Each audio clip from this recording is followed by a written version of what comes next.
जय हिंद दोस्तों, स्वागत है आपका हमारे इस खास पॉडकास्ट में। थिएटर कमांड को लेकर तीनों सेनाओं में एक बार फिर से बड़ी बहस छिड़ गई है। पिछले दिनों मध्य प्रदेश के मऊ में जहां आर्मी वॉर कॉलेज है, वहां पर अभी रण संवाद सेमिनार का आयोजन हुआ था। इस रण संवाद सेमिनार का हिस्सा हम भी बने थे। वहां पर नौसेना प्रमुख admiral Dinesh Tripathi, chief of defence staff general Anil Chauhan और खास तौर पर वायुसेना प्रमुख air chief marshal AP Singh मौजूद थे। सभी इन तीनों ने इस रण संवाद में अपनी बातें रखी। 2 दिन तक चला, 27, 26 और 27 अगस्त तक जो है यह रण संवाद कार्यक्रम चला। रण संवाद की खासियत यह थी कि पहली बार इसका आयोजन किया गया, जिसे सर्विंग ऑफिसरों ने संबोधित किया।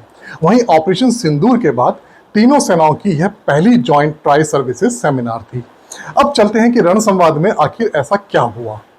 दरअसल रण संवाद के फायर साइड चैट प्रोग्राम में रिटायर्ड लेफ्टिनेंट जनरल राज शुक्ला ने air chief marshal AP Singh से थिएटर कमांड को लेकर उनकी राय जानी। एयरफोर्स चीफ ने साफ कहा कि मौजूदा सिस्टम पहले से ही काफी प्रभावी है और जल्दबाजी में किसी नए स्ट्रक्चर की जरूरत नहीं है। जिस समय एयर चीफ मार्शल ने मंच से यह बात कही तो सामने दर्शक दीर्घा में उस समय सीडीएस जनरल अनिल चौहान भी बैठे थे। एयरफोर्स चीफ के यह बात कहते ही वहां आए लोगों में चर्चा और कयासों का दौर शुरू हो गया। हर किसी को की जुबान पर यही बात थी। हालांकि सीडीएस की तरफ से उस समय कुछ नहीं बोला गया, लेकिन सेमिनार के अगले दिन यानी 27 अगस्त को chief of defence staff CDS Anil Chauhan ने यह स्वीकार किया कि इस मुद्दे पर कुछ असहमतियां हैं, लेकिन उन्होंने भरोसा दिलाया कि इसे जल्द ही सुलझा लिया जाएगा।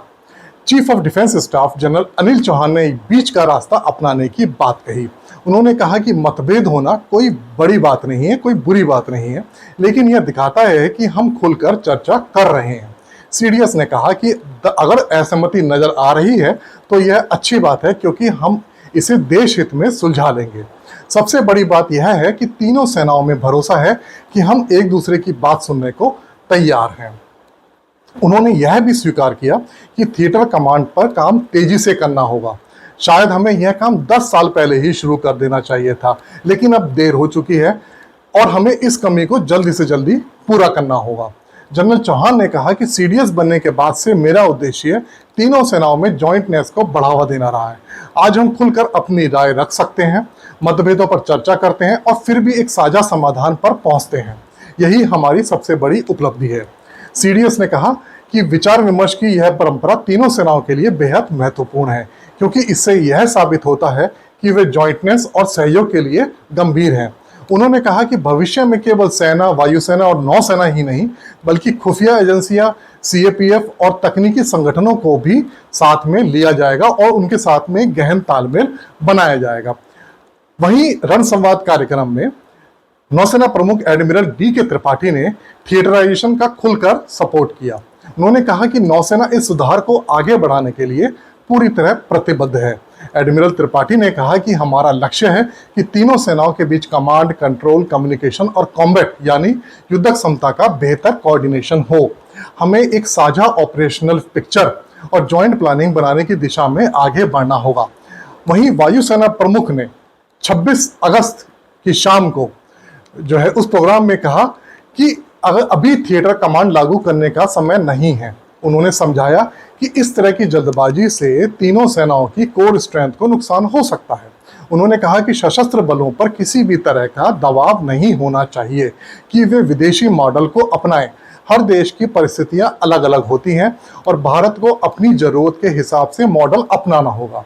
उन्होंने सवाल उठाया कि आखिर मौजूदा स्ट्रक्चर में समस्या ही क्या है जिसके लिए किसी नए स्ट्रक्चर की जरूरत पड़े।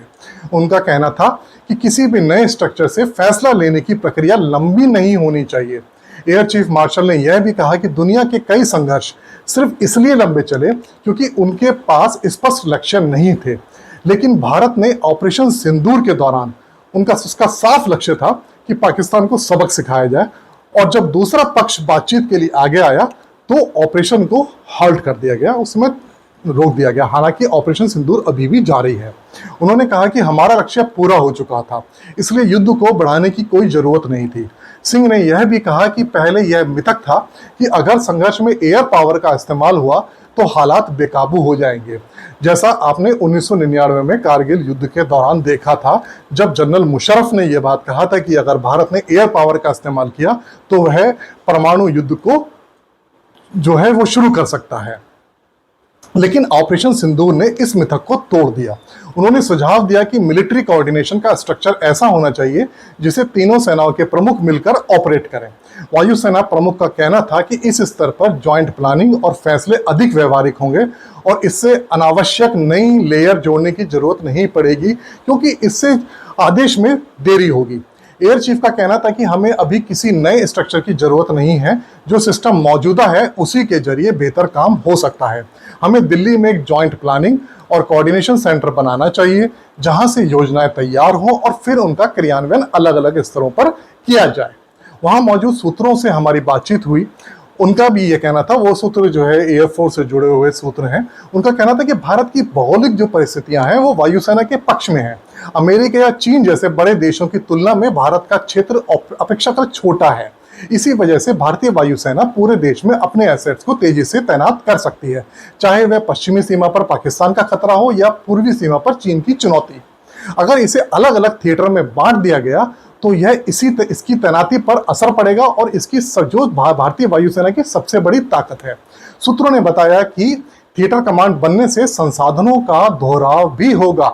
यह हर थिएटर कमांड के लिए अलग अलग जहाज, रडार और सपोर्टिंग इंफ्रास्ट्रक्चर मुहैया करवाने पड़ेंगे, जबकि मौजूदा व्यवस्था में वायुसेना को कम से कम संसाधनों में ही प्रभावी ढंग से दोनों मोर्चों पर तैनाती की सुविधा मिलती है।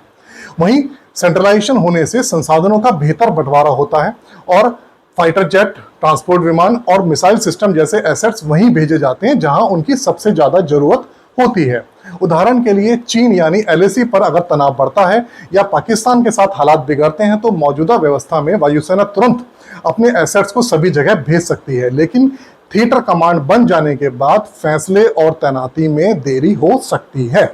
सूत्रों ने कहा कि रक्षा मंत्रालय को चाहिए कि थिएटर कमांड बनाने के बजाय मौजूदा क्षेत्रीय कमांड्स को और अधिक प्रभावी बनाएं।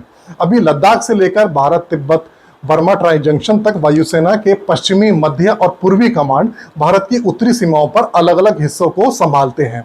इस बिखरे स्ट्रक्चर में कई बार कोऑर्डिनेशन की दिक्कतें आती हैं। अगर चीन के लिए एक थिएटर कमांड की जरूरत है तो इसे इंटीग्रेटेड रीजनल कमांड के तौर पर बनाया जा सकता है। उन्होंने कहा कि वायुसेना की खासियत यह है कि वह फोर्स मल्टीप्लायर है, यानी ताकत को कई गुना बढ़ाने का काम करती है। अगर वायुसेना को अलग अलग हिस्सों में बांट दिया गया तो उसकी यही क्षमता कमजोर पड़ जाएगी और देश की रक्षा नीति पर असर पड़ेगा। तो दोस्तों, आपने सुना कि रण संवाद 2025 में थिएटर कमांड को लेकर कैसी गर्मा गर्म बहस छिड़ी रही। एक तरफ नौसेना प्रमुख और सीडीएस थिएटराइजेशन को लेकर भारत के लिए जरूरी और अल्टीमेट गोल मान रहे हैं, वहीं दूसरी तरफ वायुसेना प्रमुख air chief marshal AP Singh साफ कह रहे हैं कि मौजूदा सिस्टम पहले से ही कारगर है और जल्दबाजी में किसी नए ढांचे की जरूरत नहीं है। और वैसा हमने ऑपरेशन सिंदूर में देखा भी है। जिस ऑपरेशन सिंदूर में तीनों सेनाओं ने जिस तरीके से ज्वाइंटनेस दिखाई, एक साथ मिलकर काम किया और ऑपरेशन को सक्सेसफुली अंजाम तक पहुंचाया, उससे ये साफ होता है कि तीनों सेनाओं में ज्वाइंटनेस पहले के मुकाबले बढ़ गई है, जो कारगिल युद्ध में भी नहीं थी। इस पूरी चर्चा में यह साफ हुआ कि भारतीय सेनाओं के भीतर भी थिएटर कमांड को लेकर अलग अलग दृष्टिकोण हैं, लेकिन साथ ही यह भी नजर आया कि तीनों सेनाओं के बीच भरोसा है, संवाद है और मतभेदों को सुलझाने की इच्छा भी है। तो दोस्तों, एक सवाल आपसे भी है, क्या आपको लगता है कि वायुसेना की तरह मौजूदा स्ट्रक्चर ही काफी है या फिर नौसेना और सीडीएस की राय के मुताबिक थिएटराइजेशन भारत की जरूरत है? अपनी राय हमें कमेंट में जरूर बताएं। अगर आपको यह वीडियो पसंद आया हो तो इसे लाइक कीजिए, अपने दोस्तों के साथ शेयर कीजिए और हाँ, अगर चैनल को सब्सक्राइब भी करें, बेल आइकन बटन दबाएं ताकि हमारे आने वाले पॉडकास्ट और डिफेंस अपडेट सबसे पहले आपके पास पहुंचे। तो दोस्तों, सबके लिए तब तक के लिए आपसे नमस्ते।